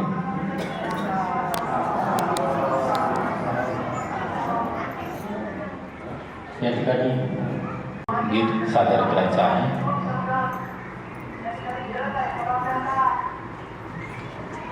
आपण जर यूट्यूबला पाहिलं तर त्यांचे खूप गाणे आपल्याला दिसतात. गाणे तर दिसतातच, परंतु स्वतः त्यांनी आपल्याला दिसतात. त्यांचं आमच्या मराठवाड्यामध्ये खूप नाव आहे आणि त्यांना सांगितले की आपल्या कार्यक्रमाला तुम्हाला यावं लागेल म्हणून ते आलेले आहेत. सम्यक सामंत तथागत बुद्ध, महान चक्रवर्ती, प्रियदर्शी राजा सम्राट अशोक, अंधश्रद्धेवर येऊन कडाडून हल्ला करणारे महात्मा संत कबीर, संत रविदास. जास्त वेळ आवडतं कारण विचार ऐकण्याची क्षमता बऱ्याच माणसाची संपलेली दिसते. त्याच्यामुळं मी माझं स्वतःचं घराणं सांगणार नाही, स्वतःचं घराणं सांगायला आलं नाही. मी चिकित्सकही नाही, समीक्षकही नाही, विचारवंतही नाही, प्रवचनकारही नाही, व्याख्याताही नाही, वक्ताही नाही, प्रवक्ताही नाही. परंतु चळवळीसाठी जे माणसं, कारण भंतीजीकडून आपण खूप काही ऐकलेलं आहे. त्रिपिटकामधलं अभिनव पिटक असेल, शुद्ध पिटक असेल, विनय पिटक असेल, बुद्ध आणि त्यांचा धर्म असेल, बऱ्याचशा विविध पैलूवरती आतापर्यंत आपण प्रवचन ऐकत. जर बिमार पडला असेल, आजारी असेल, तर त्याला कडू औषधाची गरज असते. गोड औषधानं रोगाचं निवारण होत नाही आणि म्हणून मी सर्रास आमच्या तिकडच्या परिसरामध्ये कडू औषधं वाटण्याचंच काम करत असतो. बुद्ध या देशामध्ये 80 वर्ष जगला. बुद्धानं पायी पायी फिरून जसं आताच्या काळामध्ये कोणाकडं मारुती असेल, कोणाकडं फॉर्च्युनर असेल, कोणाकडं तिला सगळ्यात भारी कोणती आताची BMW एक घरी वाटते ना, असे विविध प्रकारचे वाहनं ज्याच्या त्याच्या ऐपतीनुसार. माझ्यासारखा असेल तर सायकलवर, जरा श्रीमंत असेल तर स्कूटीवर 95,000, त्याच्यापेक्षा जरा भारी असेल 1,20,000च्या होंडावर. असं ज्याच्या त्याच्या ऐपतीप्रमाणे वाहनं उपलब्ध करून प्रवासाला लागतात. बुद्धाच्या काळामध्ये जम्मू असो, कन्याकुमारी असो, संपूर्ण मग त्याही काळामध्ये इतरांकडे सुद्धा वाहनं होतीच, वाहतुकीची साधनं होतीच. कोणाकडे घोडागाडी होती, कोणाकडे रथ होता, कोणाकडे गरुड होता, कोणाकडे नंदी होता, कोणाकडे उंदीरही होता. नको नको ती वाहनं होती, वाहतुकीची साधनं होती. प्रत्येकाकडं वाहतुकीची साधनं असून आमच्या देशातले देवही जातीवादी, माणसंही जाती गेला. 33 कोटी म्हणजे 13 कोटी जरी तिकडे गेले असते पाकिस्तानामध्ये, तरी काहीतरी थोडंफार ज्या अनिष्ट चालीरीती, रूढी, परंपरा, अंधश्रद्धा आमच्यामध्ये जसं तसे अजून कायम आहेत, त्यातल्या थोड्याफार मला वाटतं कमी झाल्या होत्या, झाल्या असत्या. परंतु तिथलं एकही गेलं नाही, सगळ्यांनी इथंच पुरून घेतलं आणि आजच ते स्टोम चालू आहे. पुणे आणि परिसरातील आरक्षित वाघोली हे गाव कोणतं? वाडेगाव, वाघोली आणि पुणे परिसरातील आरक्षित, सुरक्षित, अपेक्षित, उपेक्षित, दुर्लक्षित, घरून ऐकणारे, दुरून ऐकणारे, त्यातले त्यात चोरून ऐकणारे सगळ्यांच्या विचाराला कार्याला प्रथमतः विनम्र अभिवादन करतो. आदरणीय भंतेजींना सुद्धा विनम्र अभिवादन करतो, त्रिवार वादन करतो. आता भंतेजीने सांगितलं आमच्या इकडं कार्यक्रमाचं आयोजन असते, कार्यक्रम ऐकायला झाला असं की चंदनशिव नावाचा एक कवी म्हणतो पूर्वी दिवाळीला. आता आपण ग्रंथ सगळेच वाचतो. भंतेजींनी मेडिटेशनचं सांगितलं, ध्यानधारणा करायला सांगितलं, विपश्यनेबद्दल बोलले. आता काही माणसाची विपश्यना व्यवस्थित असते, काही माणसाचं लक्ष विचलित होतं. ज्याचं लक्ष विचलित असतं त्याची विपश्यना सक्सेस नसते. कारण मानवी मनाचं एक वैशिष्ट्य आहे, माणसाला खरी गोष्ट जर एकदा सांगितली, सर खरी गोष्ट एकदा सांगितली आणि दुसऱ्यांदा उगी आधार खरीच, पण दुसऱ्यांदा सांगितली, एकदा सांगलेलं तर त्याच्या डोक्यात बसतच नाही. दुसऱ्यांदा सांगलेलं कसं बसायला त्याची मानसिकता तयार झालेली असते.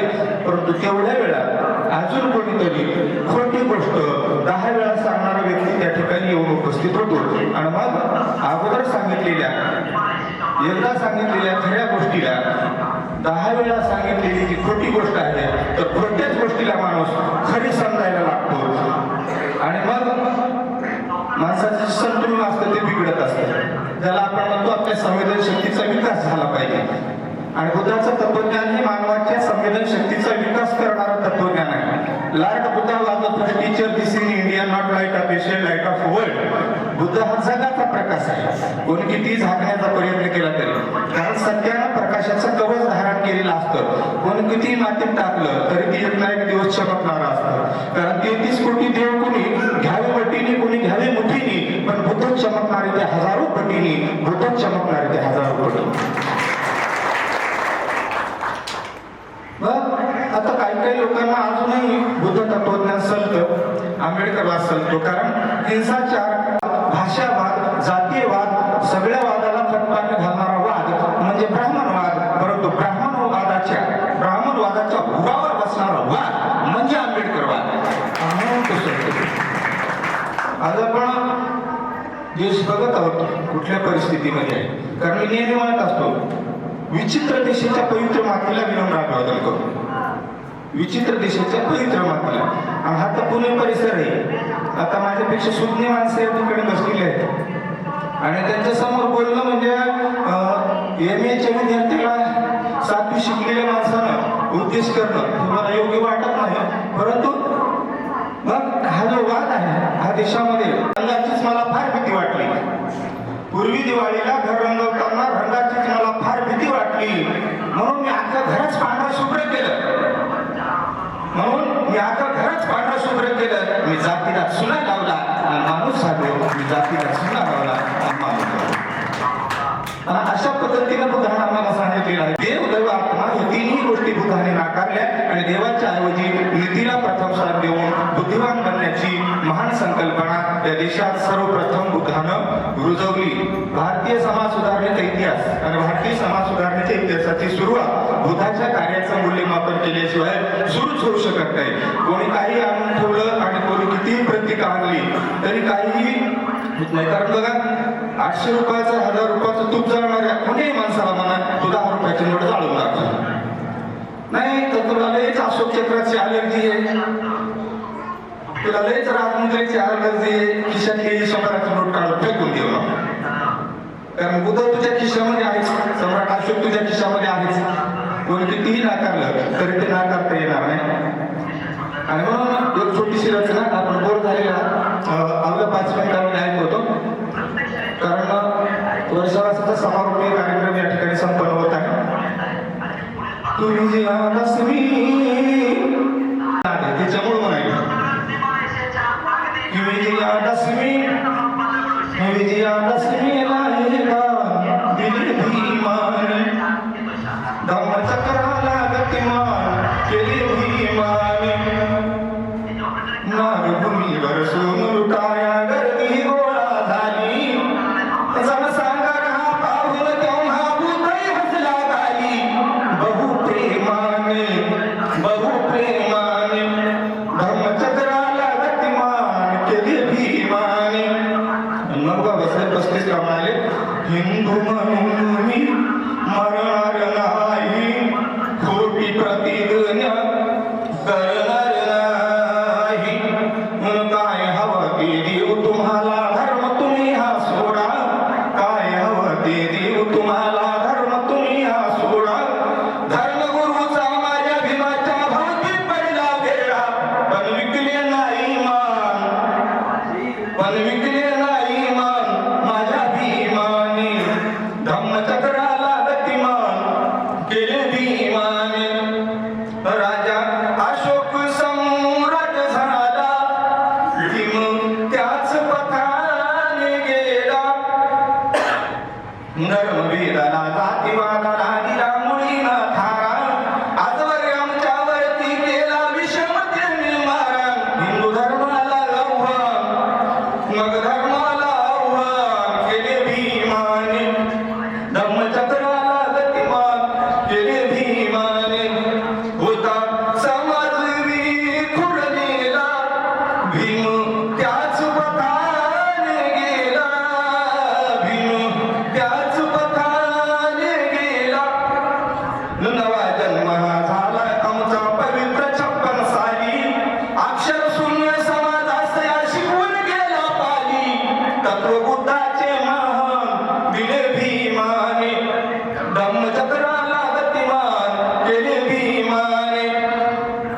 आणि शेवट आहे थोर शिकवण ही बुधाची नको भाषामुखी युधाची नको भाषामुखी युधाची सागे सुभाषा रोज समाजा कर्मकांड हे सोडा सागे सुभाषा रोज समाजा कर्मकांड हे सोडा आणि त्यातच गेल्या पिढ्या हजारो विचार कर की थोडा किती साहिला अपमान माझ्या भीमाने धम्मचक्राला गतिमान केले भीमाने धम्मचक्राला गतिमान केले भीमाने धम्मचक्राला गतिमान केले भीमाने.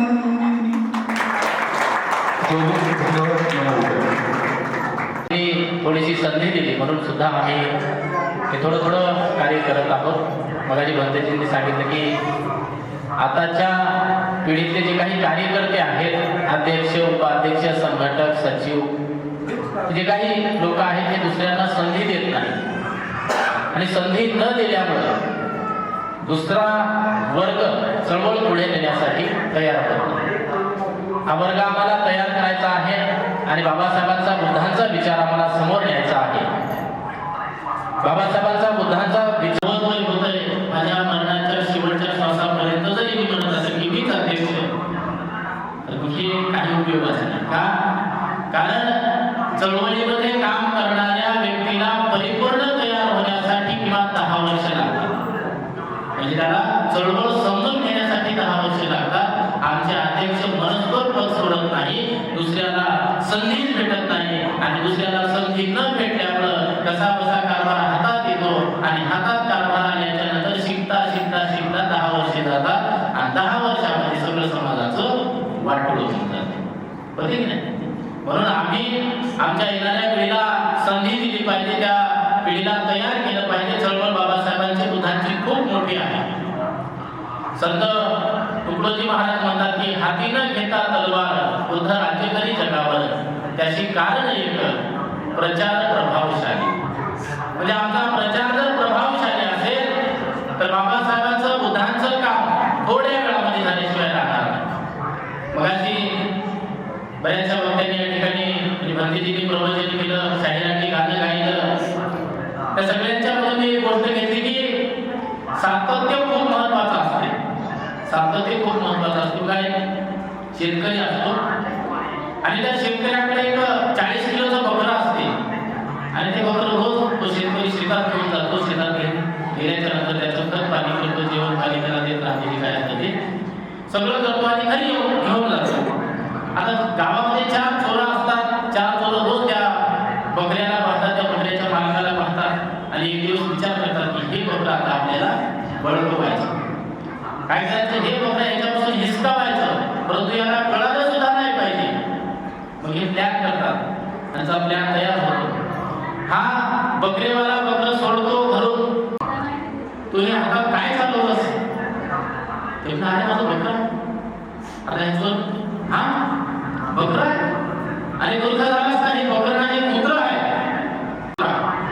आता ज्याचं बकरं होतं ते म्हणजे तू मूर्ख आहेस, ते कुत्रं नाही बकरंच. ते चोर म्हणजे ठीक आहे. मग हे बकरं बघा, बकरं घेऊन थोडं पुढं जातो. थोडं पुढं गेल्याच्या नंतर दुसरा चोर उभा राहतो आणि तो म्हणतो अरे तुझ्या हातात काय? ते बकरे आणि सांगते बकरं आहे. पण ते मूर्ख झालास का? हे बकरं नाही कुत्रं आहे. अरे कुत्रं आहे? मागचा एक तुम्हाला असाच म्हणला माझ्या हातात तर बकरं आहे. बकरा असून हे लोक मला कुत्रं म्हणाले, खरंच माझ्या हातात कुत्रं आहे की काय? ते पाहते, पुन्हा त्याच्या लक्षात येते नाही नाही माझ्या हातात बकरंच आहे. पुन्हा थोडं समोर जातो. समोर गेल्याच्या नंतर पुन्हा तिसरा चोर त्याला भेटतो आणि म्हणतो की अरे हे तू काय चालवलंस? ते म्हणतो बकरं. अरे मूर्ख झालास का? कुत्र्याला बकरं म्हणायला, तुझ्या हातात बकरं नाही कुत्रं आहे.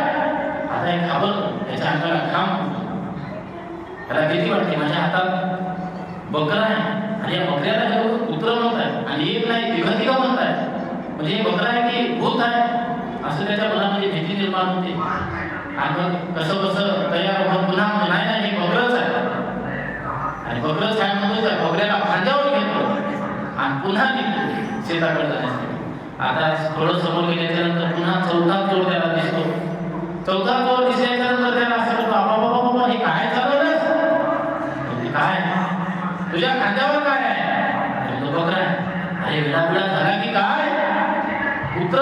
खांद्यावर आहे त्या कुत्र्याला तू बकरा म्हणतोस. त्याची तूप काढली भेटली. अरे म्हणते हे चौथा माणूस आहे. त्यानं आपल्याला सांगितलं की माझ्या खांद्यावर माझ्या हातात कुत्रा आहे. त्याला विश्वास बसतो की माझ्या हातात जे होतं हे बकरं नव्हतं, कुत्र होतं.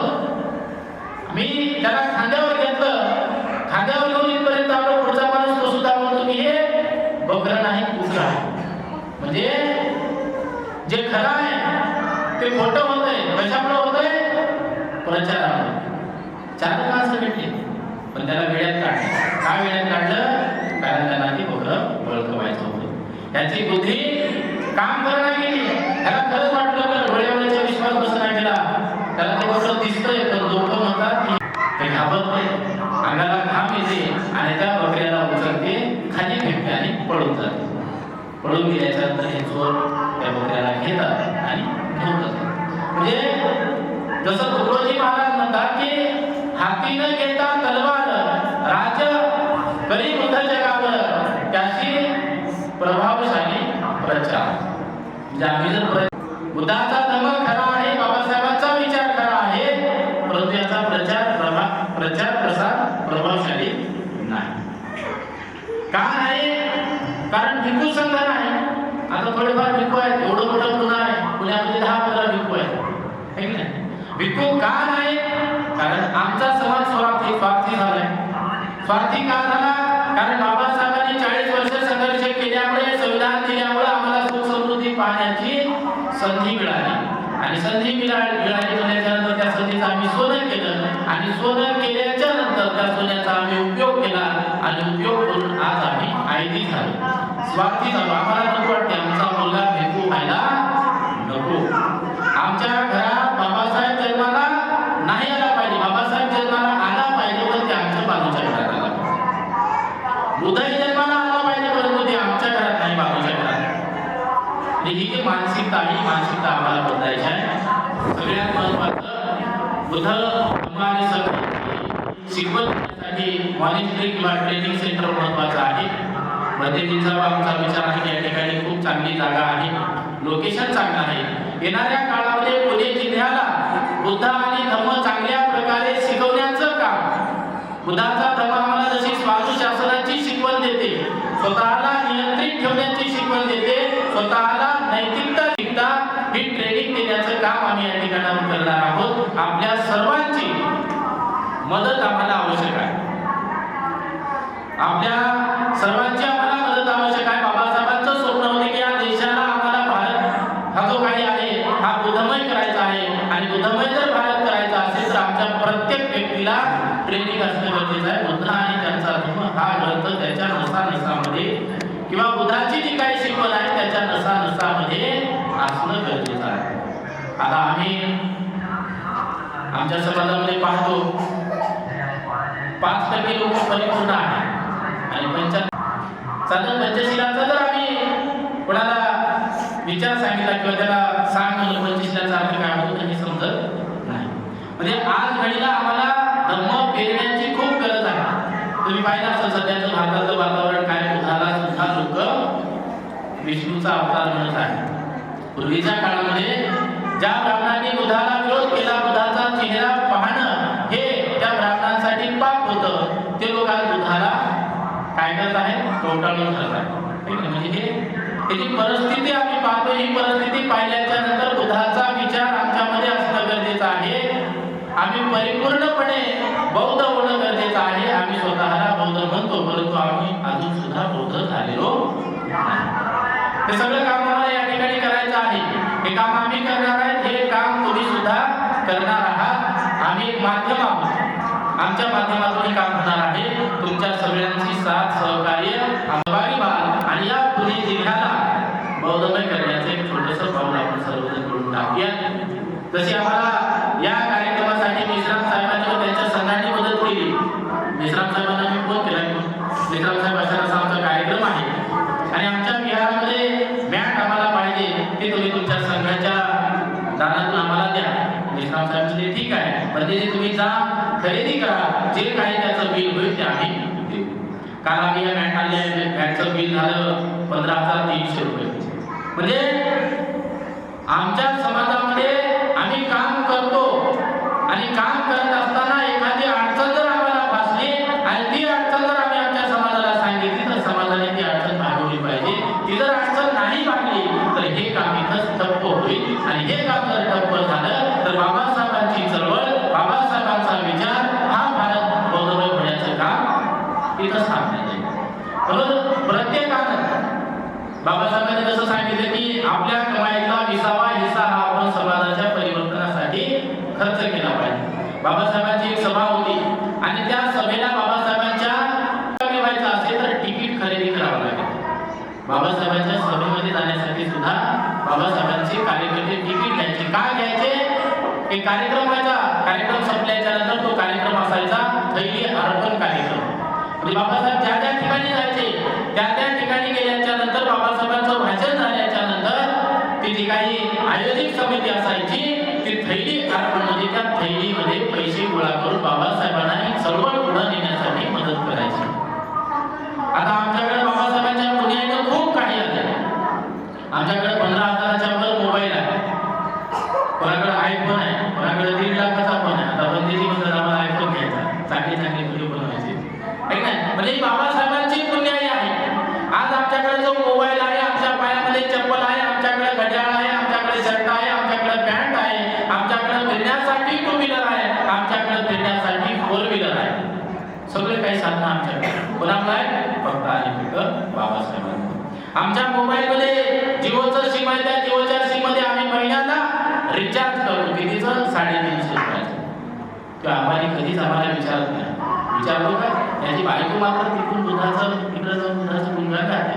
पण इकडं जर आमची एखादी कांबळीबाई, आमची गायकवाडबाई आजारी पडली तर असं म्हणत नाही किंवा आमची कांबळीबाई जिओचं सिम वापरते, त्याला ती आजारी पडली तिला जाऊन भेटूया असं म्हणते का? म्हणत नाही. आम्ही महिन्याला तिला 350 रुपये देतो आणि बाबासाहेबांच्या चळवळीसाठी काय देतो? काहीच देत नाही. बाबासाहेबांची चळवळ जर आम्हाला पुढे न्यायची असेल तर योग्य माणूस आम्ही निवडला पाहिजे.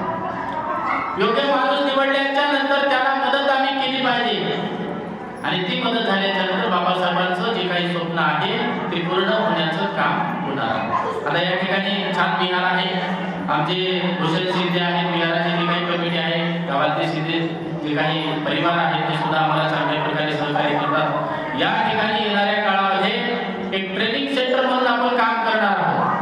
म्हणजे महिन्याला किमान 1 दिवस तरी आपण आपल्या बौद्ध बांधवांना, बौद्ध भगिनींना, बौद्ध उपासक उपासिकांना किंवा बौद्ध बालकांना ट्रेनिंग देण्याचं काम करणार आहोत. मागच्या महिन्यात सुद्धा या ठिकाणी कार्यक्रम झाला, या महिन्यात सुद्धा होत आहे. पुढच्या महिन्यात सुद्धा या ठिकाणी कार्यक्रम होणार आहे. त्या कार्यक्रमामध्ये आपल्याला एक शिस्त लावायची आहे. येणारा आमचा जो समाज आहे इथं आल्याच्या नंतर इथून घरी जाताना काहीतरी घेऊन गेला पाहिजे.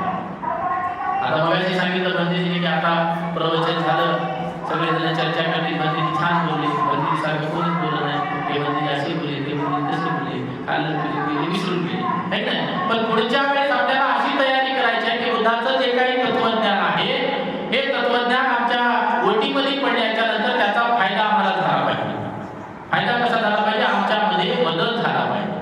बुद्धाची जे काही शासन आहे, बुद्धाची जी काही विचारधारा आहे, बुद्धाची जी काही नैतिकता शिकवलेली आहे त्या नैतिकतेमध्ये, त्या शासनामध्ये, त्या विचारधारेवर आपण सुद्धा बसलं पाहिजे आणि आमच्यामध्ये थोडा बदल होणं अपेक्षित आहे.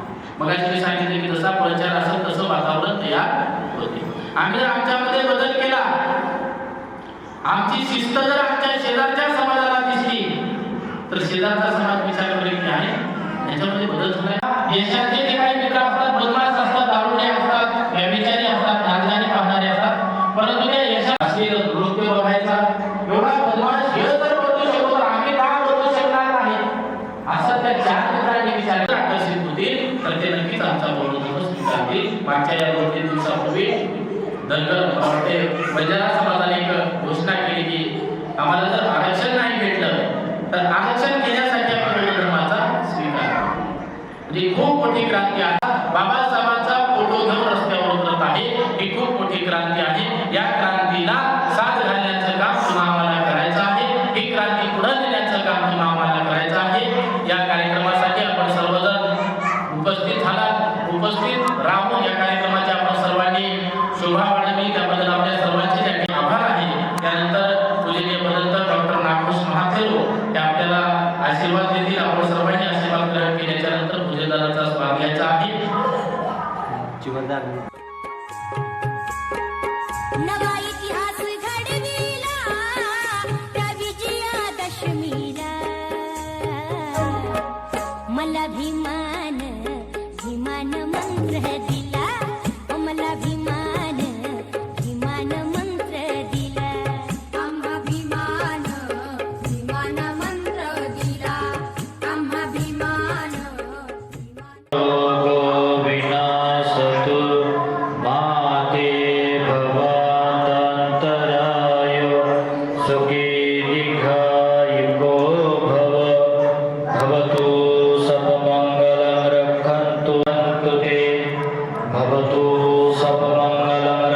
सबदेवता सबसंगानुभावेन सदा सुते भवन्तु ते इचितं पतितं तुभं क्षिप्पमेव समेजतु सर्वे पुरेन्तु संकपाच्छन्दोपनरसो यथा आयुरारोग्य सम्पत्ति सकल अभिवादनशीलिस्य नित्यं वद्धापचायिनो चत्तारो धम्मा वर्धन्ति आयुर्वन्नो सुखान् वदन्ति.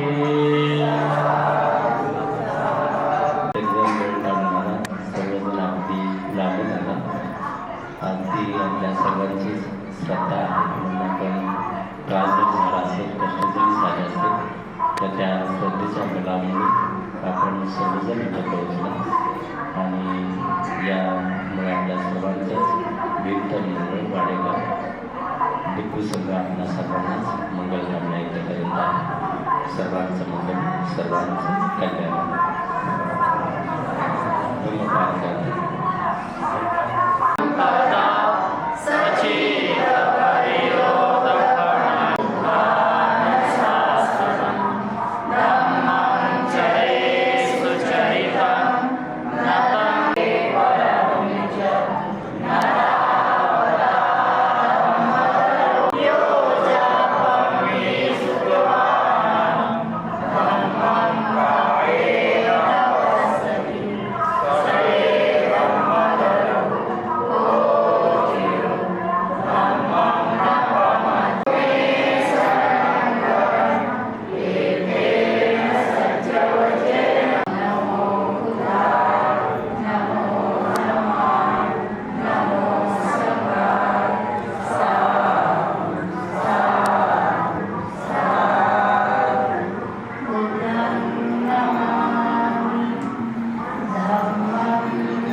मंत्र दिला हो मला भीमान, भीमान मंत्र दिला हो मला भीमान, भीमान मंत्र दिला.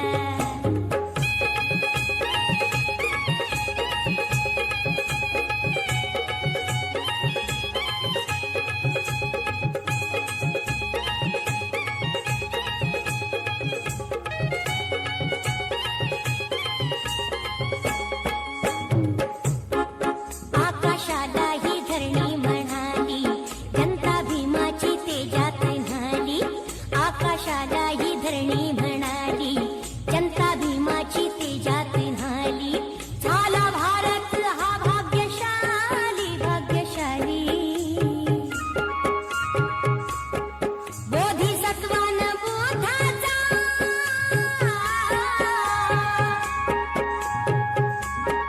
बोधिसत्वान